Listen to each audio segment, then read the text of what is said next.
Now, I'm delighted to say Joey Malone is with us. He's part of the Shelbourne coaching ticket that is hurtling towards the end of the Women's National League season and then the Women's Cup final the week after. Exciting times, Joey. Oh, really, really exciting. I mean, there's a great buzz around with the camp with the girls training last night, and I think everyone's looking forward to it. It's been a long, hard season, but it's great to be in contention for 2 trophies, and really looking forward to it. So you were league champions last year in fairly dramatic fashion on the last day of the season. Potential for lightning to strike twice. Yeah, it's great for us to be in that position now. We had a little bit of a slip up after the European campaign and lost a couple of points, but it's great to be going down to Wexford with a chance of winning the league. A draw might do us, but certainly a win will. So just for anybody who's tuning into this, and there's a good chance you'll pick up a lot of bandwagon fans in the last week, given how exciting it is. What are the permutations? Oh, I mean, the permutations is that we've looked at the league as well as maybe about 4 or 5 weeks ago, and looked at the way the point system that was going, and we were kind of thinking that we could be going to Wexford maybe a point ahead if we can win our 4 games, and that's what we've done. Now we're looking at a win on Saturday will definitely win the league for us, and look, depending on the result between Bohemians and Athlone, a draw might be enough. So you guys have 57 points. Wexford Youths, who you're playing, have 56, and Athlone are on 55. If you guys draw, if Shels and Wexford draw, and Athlone win, then yourselves and Athlone will be on the same points. Yeah, and that's going to be a playoff, and I believe they've already made a decision that's going to be the Wednesday before the cup final, which would be a lot, but at the end of the day, it could be Athlone on the Wednesday and then Athlone on Sunday in the cup final. Right, okay. So obviously competition is really intense. Peamount, who you beat on the last day of the season last year, are only 4 points behind you guys at the top of the table as well. So there's obviously 4 really good sides in the league who've been duking it out. Yeah, I mean, look, the league has improved so much from last season. There was 3 or 4 teams where you'd say, well, that's 3 points for you. You can beat them. But when you look at the improvement that Athlone has made this season, what great strides they've made. Obviously, the other teams, the likes of Corks, who are poor at the start of the season but really improved. I think the league in general is improving immensely, and obviously with the girls qualifying for the World Cup, it's going to enhance the league even further. And I think the FAI and the CEO Jonathan Hill and Mark Scallon, the director of the league, should be looking at it now, trying to get onto UEFA, which we've been asking to deem the league a professional league, which will attract players not only for ourselves, but the other thing is to stop us losing players. We've lost 7 internationals from a calendar year from July 21 to July 22. We've lost 7 full internationals out of our starting 11. And I think and they've gone for free, and we mean between the UEFA and the FIFA and then FIFA compensation, I think that will stop that, and obviously help the league to come on. Okay, I didn't realise it. So the designation will actually mean that players wouldn't just be allowed to be cherry picked. The picking clubs, they're largely English clubs, I suspect, are they? Yeah, it's the English. I mean, we just recently lost Jess Sue there in July, and Saoirse Noonan as well, and Chloe Mustaki, who are all internationals to English clubs, and Shelbourne got no compensation fee for it, but it was in the boys' side of the game. There'll be compensation. I mean, if you look at Gavin Bazuma, who went for a couple of 100,000, and then all of a sudden he gets a move to Southampton, and Shamrock Rovers are up $1 million. And I think that type of money that's gone around in the men's game should be going around in the women's game as well. I mean, the English Football League now have deemed themselves the best league in the world of women's football. So, I mean, if they're going to be taking players from the likes of ourselves and Peamount and Cork or Galway and like that, there should be some compensation. So, hopefully, I mean, the girls qualifying for the World Cup now will give the FAI a little bit of a push to get all this work done with FIFA and UEFA.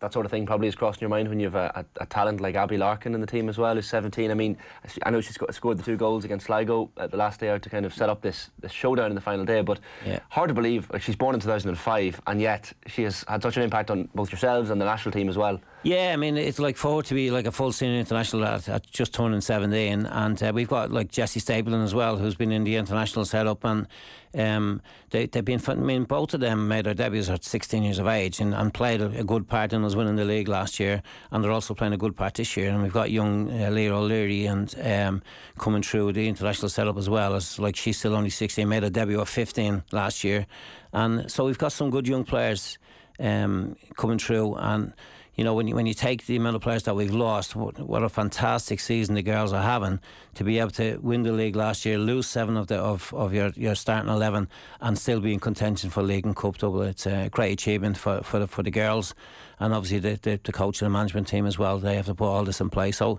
it's been great season. And look, the young girls that are coming through, and there's still more young girls coming through. Our under 17s are in the final on Sunday, and they've got some decent players coming through. So I think the club's in a good state at the moment. I know Vera Powell has spoken about, you know, seeing the likes of Katie McCabe and these girls on billboards and buses, you know, in the last year or two, and how I guess the interest has increased dramatically. Have you noticed similar in terms of the Women's National League? Do you think interest? I know TG Carr having cameras down at matches, for example, helps this, but has the interest and I guess the way in which the league is headed been to your satisfaction? Like, is it going in the right direction? Yeah, I think it's going in the right direction. And I mean, as I said, obviously the international team is a great influence on the National League. But we have noticed a difference with the supporters, and even the Shels men supporters. A lot of them are coming to the games. I think there's 5 or 6 buses already booked out to go to Wexford on Saturday. So there is a great interest, and obviously, I mean, the likes of yourselves and the shows here, and the TG Carters, and obviously RTE too, showing the cup final live as well. It's going to be a big help to the game. But I think the big influence will be the international come next June, when I think we might get ole and all that kind of stuff going on in the pubs right around the country. I think the Irish supporters will actually get behind the girls team, and I think that we might get that kind of pub scene again, where people will be roaring and shouting at the televisions and the screens and all that. So yeah, there's a lot of influences going around at the moment, and I think the improvement in the National League and the professionalism of the girls, you know, like, I mean I've coached men's teams and a lot down through the years, and but I think the girls are great. They're enthusiastic, and they put a hell of a lot into it, and they listen to you, and they take everything on board, and I think it's, as I said, the National League can only get better. I think it's got better this year from the last season, and I think there's going to be more improvement. The likes of Bohemians, Sean Bourne there, and Graham Kelly at DLR will certainly be pushing again to try to get into that top 3 or top 4. And obviously you've got the Cork influence as well, and Galway, and it's good to see that Galway got themselves sorted out as well for next season. What do you think is the biggest level of improvement? Where is it coming from? Is it just the quality of preparation and the professionalism in the backroom teams? Like, because you know, the Galway situation was definitely something that kind of raised the profile of how difficult it's going to be into the future to make sure that everything washes its face and pays for itself. But at the same time, once that starts to happen, the standard begins to rise. Yeah, I think it's, I mean, what you've said, the first part was, I mean, the preparation and the professionalism of that preparation. And I also believe that you need the likes of the owners like Andrew Doyle at Shelbourne, and the CEO Dave O'Connor. I mean, they've put the resources in place for us to make it as professional as we can. And I think obviously Damien Duff coming into the men's senior team as manager has helped the club as well. And I mean, what a fantastic season it is for the club to have two teams in the cup finals. And I think that can only get better. We can only get better by, first of all, maybe trying to keep our players a little bit longer, you know, and stop the players going to England. Maybe the professionalism needs to come into the girls even a little bit more, where we can have them on at least part-time professional contracts. Yeah. To stop the drain of the quality players going out of the league. I mean, if you look, as I said, over the last 2 seasons now, we've lost 7 internationals, and there's a couple of clubs in the league would have lost 1 or 2 players for different reasons. So I think the preparation and the professionalism that is there at the moment can improve, and once that improves, I think the level of the standard of the league will improve, and you'll probably have 6 teams, not just 2 or 3, looking to be the top of the leagues or going for the trophies. When somebody like Heather O'Reilly comes over to play with you guys, and there's just kind of relatively global attention, American sports media were interested in, okay, it's a bit random, Olympic winner, World Cup winner coming to play, coming out of retirement to play. What was that like? It was unreal, you know. Like, I think the girls were amazed by the whole thing, and when Heather arrived on the day she did arrive, we obviously the cameras were out, and RTE were there, and TV3 and yourselves and at News Talk. It was kind of high profile stuff to have such a player, such stature, coming to play for Shelbourne. Certainly improved the profile of the club. and she didn't come just to be like that, just as a like something just to improve the profile of the club. She came to play and played well, and obviously scored a goal in Europe for us as well. And players like her coming to the league will certainly be a great boost. And we're already talking to her about some players as well that she could maybe do a job for us. And when she does go back to America, that she could look out for players for us. And I think that's bringing that type of player into any club is obviously going to raise the profile. And she's fantastic with the girls. She's unbelievable in the dressing room and that training sessions, and certainly the young players that are there at the moment, we're looking up to her. And I think when she arrived, I think everyone just looked up to her. It's amazing to have a player like her coming to play for us. Yeah, the long-term impact on the culture of like the younger players, seeing that and realising that like you're not that far away from players who have been at the very top of the game in terms of your own game and your own ambition. Yeah, I think that's when Noel King took the job and asked me to come along, and we sat down last year and we said, look, we to bring the club where we want to bring it to. We want to bring the club to not only to winning leagues, but to actually doing well in European competition. Winning the league last year was probably a year ahead of schedule, and which was great. And so we got the European adventure, and we've learned from it. And I think our goal now is to win the league now, have a go at Europe, getting into the group stages, which will obviously bring more profile to the club and bring a little bit more professionalism as well, and people out there, really the good players around Europe or even around the world will know that. I mean, Shelbourne are a team that it'd be worth playing for. So that's where we are. That's where we are in our plan. It was kind of 21 to 25 type of plan. So, and now it's when we got it under when we got the European venture last year, it came, as I said, a little bit early. But that's our plan for the future. Hopefully that we can put a team out there that will obviously not only do well at home but do well internationally as well. There must be some buzz around the club, Joey, when you consider the women's team success, and you've Damien Duff doing good things with the men's team as well. Like, is there much crossover and support between Duffer's team and the women's team as well? Yeah, there's not a lot, because obviously they train most of the mornings, and we train 3 nights a week. Our session is Monday, Wednesday and Friday, and we play Saturday, and obviously the men's team are training their full time. But I mean, I know Damien is always like he's tries to get to a couple of our games, and I'm sure he'll be at our cup final as well. He was at our cup final last year, and I'm sure himself and the lads would be sending best wishes to the girls and that type of stuff. So, and obviously we'll be doing the same for them. They'll be coming to our final. I hope a lot of the lads will come to our final. Oh, sorry, they won't be able to because they're playing a match that day, which is a little bit unusual to have a matches on the same day as the Women's Cup final. But I mean, I know that they'll be sending their best wishes. And Damien is a great influence around the club. Like he's like what a player he was, what a fantastic international player he was as well. And it's great to have him at Shelbourne. And as I said, fair play to Andrew Doyle and the owners and directors and David O'Connor for bringing them. The atmosphere at Talca is carried right across the north side of the city whenever the men's team are playing at the moment. There's been kind of an awakening of the club since relegation and since the Save Talca Park movement. That was a proper grassroots movement that obviously the club needed to reflect and put structures in place. It feels like there's a proper community vibe about the club at the moment. Yeah, there's a fantastic community vibe around the club, and I think, you know, for certainly in the last year or two, they've got the academies right, both the men's and the women's and the young kids, and the academies coming through is very professional. They a lot of the younger teams, when we were training in the AOL, they were all up there as well, and I think the whole.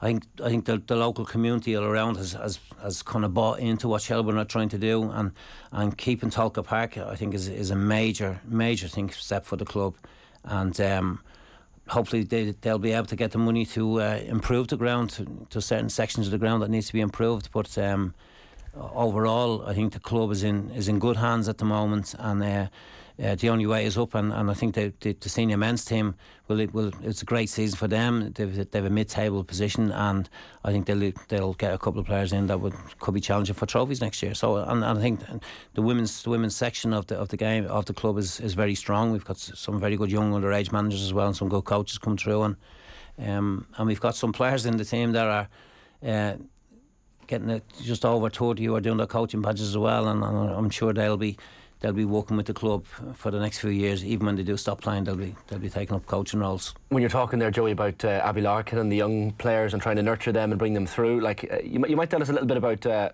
good friend of yours, Paul McGrath, and you know, from your own career, was it Charlie Walker? Yeah, Charlie. I was captain of Pats. We played in the cup final in 1980, and then we were beaten by Waterford, and then the following pre-season, Charlie made me captain, and he brought this young black lad into the dressing room, and very shy and very quiet, and he came out to me and said, "Look, I want you to look after him." And so, like, I immediately went over and started talking to him and brought him in. And as I said, he was very quiet and shy, and he played Charlie was played him centre forward at first, and then played him in centre midfield, and he was just doing okay in those two positions. And there was one game we were playing, I think we were home to Limerick, and you know at the top of Patsway, you'd go down the steps to the dressing room, the old way into the old dressing rooms, and Charlie called me and he said, "Look," we said, "the lad McGrath, he hasn't been doing great," and all that. And I said, "Charlie, you're playing him in the wrong position. Play him centre half with me. He needs someone talking to him in his ear and that type of stuff." And Charlie said to me, "Well, if he doesn't do it today, he's on his bike." That was the board of directors are not happy, but he came and played centre half that day with me, and he was immense. He was fantastic, and straight away. That first game. Just as centre forward, he didn't do great. At midfield, he didn't do great. But then when he played centre half, like, he was a big, strong. His headers used to go 30, 40 yards up the pitch, and his reading of the game was fantastic. And then he had me shouting in his ear behind him at the time, so anything he didn't get, I cleaned up at the back and made the sweeper's job nice and handy, having Paul McGrath in front of you. And he just went from that game on, he was immense. He was getting player of the month, and his tackling, his famous tackling was someone getting ahead of him and then just getting around him, winning the ball, and player would go up in the air and over and off he'd come. And he became an unbelievable player within a couple of weeks. And that quick, yeah. He kind of got from that stage where Charlie was saying, well, if he's not doing it today, he's on his bike, to how long can we keep him? Being like, all of a sudden he's getting player of the month, and English clubs are interested in him and all that time. And I said it to Charlie a few weeks later, I said, we won't have him for long. I said, like, there's definitely going to be English clubs taking him. And he was a Chelsea supporter, but he Man United were interested in him, and I think there was one or two other clubs interested in him as well. And obviously, we know he went to Manchester United, but how long was he at Pats? I don't know. He was literally a season and a bit, I think. Yeah, a season and a bit, and then all of a sudden it's Manchester United. And but then, like, I was on the phone to him all the time, and he was over to Manchester, and he told me, like, they're not paying me much more than I'm getting between his job here in Dublin and his job with it, and the few bob he's getting all Pats. Man United weren't offering him much more, which seemed a little bit crazy to me. And I was, because Charlie had gone over and the chairman had gone over, and I said, well, make sure he's look after him and get him a good deal. And but Ron Axton came into the room, and after they had a chat and they talked about the money and all that type of stuff, and he said, "Oh, well, if you want to go back to Pats?" And he went, that was the only word he said to him, and he went, no. So he obviously agreed to sign then. But look, he was always going to be excuse me, he was always going to be a top player, and his rise to stardom didn't take too long. And I mean, obviously the Manchester United crowd took to him big time, and then obviously, like, the few years at Manchester United, he had a bit of success, and I went to the first cup final. He had sent me tickets over, and myself and my brother went over, and unfortunately other things happened, as we all know, like, along the way. The kind of drinking thing, and himself and Norman Whiteside and Alex Ferguson didn't like it, and I think he knew he wasn't going to be too long there at Manchester once Alex Ferguson took over. And he phoned me one night and said that Alex Ferguson wants him to, because of all his knee injuries and all that, to actually go, like, maybe pack in the game and take out the insurance and that type of stuff. And I said, don't you dare do that, like, you've still a lot of years to go, especially with the international team as well. And with that, Graham Taylor from Aston Villa came in from, and like, what an unbelievable 5 seasons after, like, first 3 or 4 seasons with Aston Villa. Like when I was in his house, like, he like the amount of man of the match trophies that he has around the place from playing for Aston Villa, and he obviously got player of the year as well in England. So and then he went on to play such a starting role in the 1990 and 1994 World Cups for Ireland, and you know, as I said, on one hand you had Alex Ferguson asking him to retire, and then in the second it's like all of a sudden he's winning Player of the Year in England. He's best player for Ireland in the World Cup, and he's had an unbelievable career despite all the problems he's had along the way. He's had an unbelievable career, and he's, you know, when you talk about some of the best players that's ever played for Ireland, he'll certainly be in that top 10. I'd say he's at the top. I'd say he's right there at Roy Keane because of what he did in the World Cups, you know, like, and because of the problems, the knee injuries and all that, like, yeah, he's had a lot. I mean, you know, the amount of problems that he's had with his knee, and at Aston Villa, he spent more time in the gym than he did on the pitch, because it was always, and they looked after him really well, and like he was kind of wrapped in cotton wool type of stuff. That's the way they treated him at Aston Villa, and there was a lot of games where he didn't feel right with his knee, and you know the physio had done a bit of work on him, and he'd say, I don't know whether I can play today, and the physio would talk him, and no, you're okay, and he'd get man of the match, you know, that type of stuff. So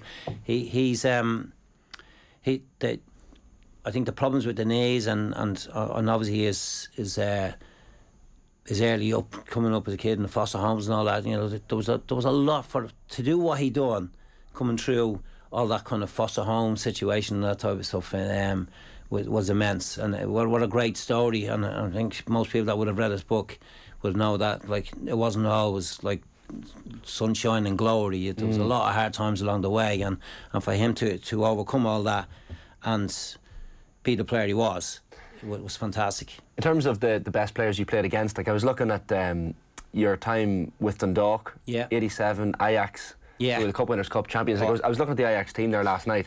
I mean, Van Basten, Frank Rijkaard, a 17-year-old Brian Roy, like 40-odd thousand people there as well. Like, what was that experience like? It was unbelievable. I mean, it was the one time in like that you get as a League of Ireland player to be a full-time player for a week, because you're going away early in the week and you're staying in nice hotels and you're training and in the daytime rather than 2 nights a week and the Saturday morning and playing Sunday. It was like it was us being professional for a week. And then when we drew Ajax, we said, Johan Cruyff the manager, and all the players you're talking about, Frank Rijkaard, I think Dennis Bergkamp was only a sub,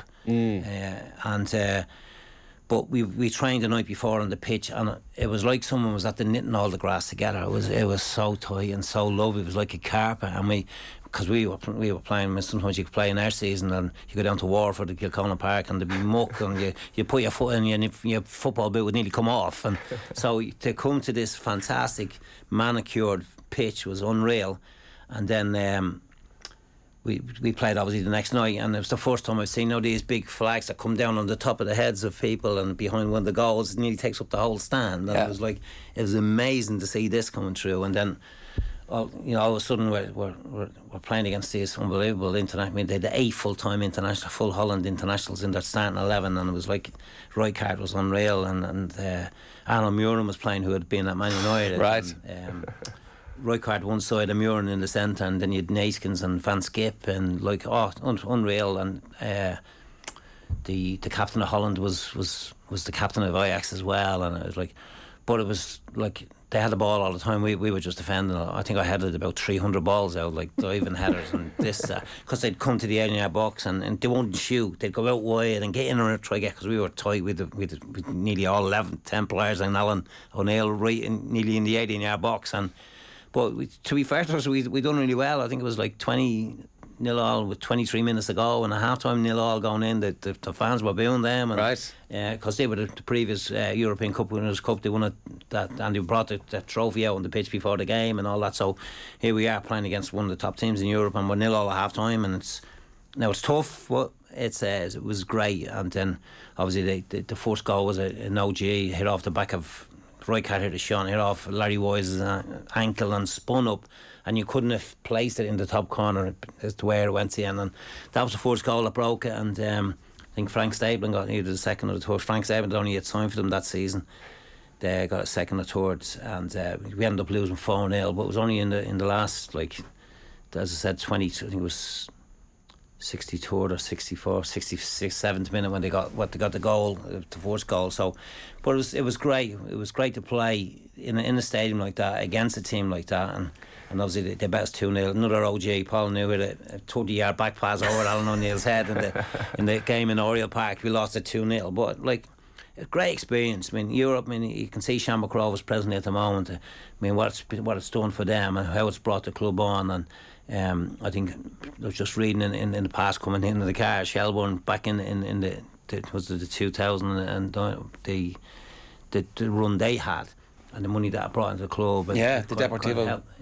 Deportivo, yeah. And it was like they were so close. And like European money now is big, and it helps to develop the League of Ireland clubs big time. And I think that's where Shelbourne now need to be. They need to be. I mean, that's the next move for Damien now, to bring players in that will get them into that European stages. And then obviously with ourselves, with the women, that's what we want as well. We want to be. I mean, if we'd have qualified for the European stages this year, I think we would have brought $500,000 just for qualifying for the stages. So that $500,000 coming into the women's game would be unbelievable, and would help us get the goal. We've, as I said, we've a plan to bring us 24 to 25, and I think qualifying for Europe and bringing that type of money into the women's section of the game be transformative, really. Yeah, big time. I mean, and you're talking about.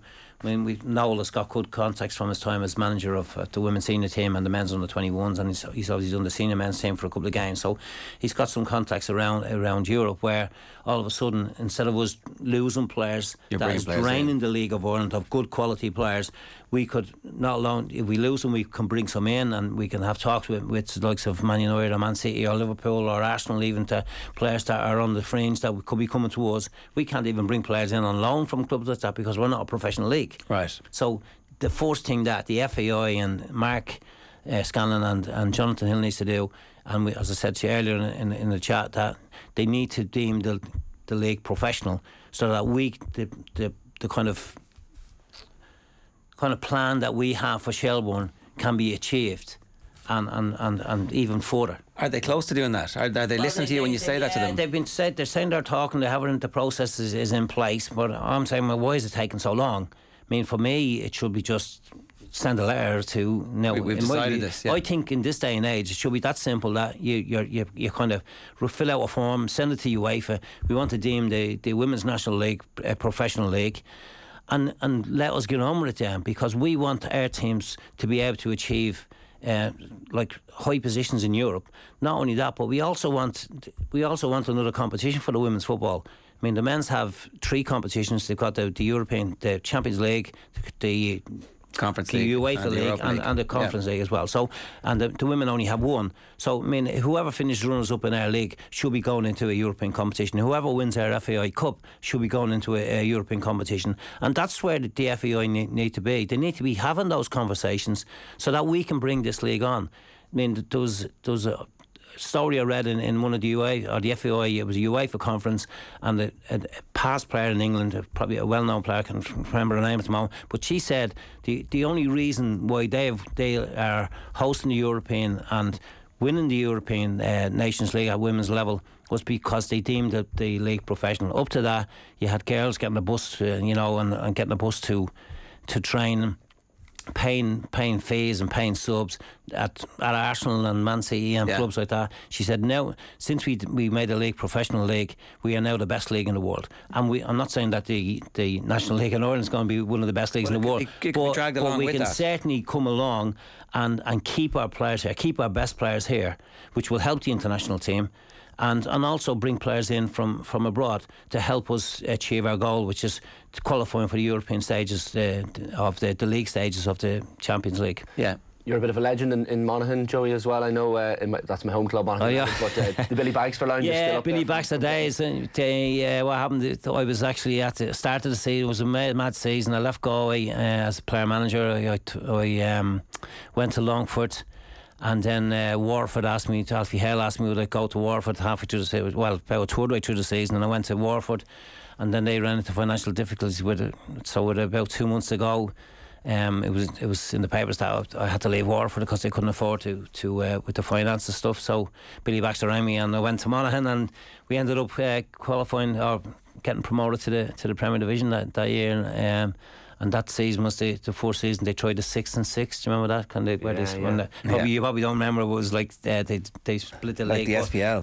Monaghan was great. It was great. It was unbelievable volunteer workers. You know, I mean, it's great when you go to clubs like that. The amount of volunteer workers that give their time and all, it was fantastic. But it's a pity Monaghan didn't stay in the league, because they were a good club to play for. Joey, great stuff. We could listen to you all day. Thanks a million. That was brilliant. That's football, isn't it? Very wide ranging. But I think that passionate call for the FAI to make the league professional is something we'll definitely follow up on. So best of luck this week, and then in the cup final as well, whatever happens. Really appreciate if you keep that up. It'll be great. You know, that's it's something that I think will certainly be worthwhile for the league.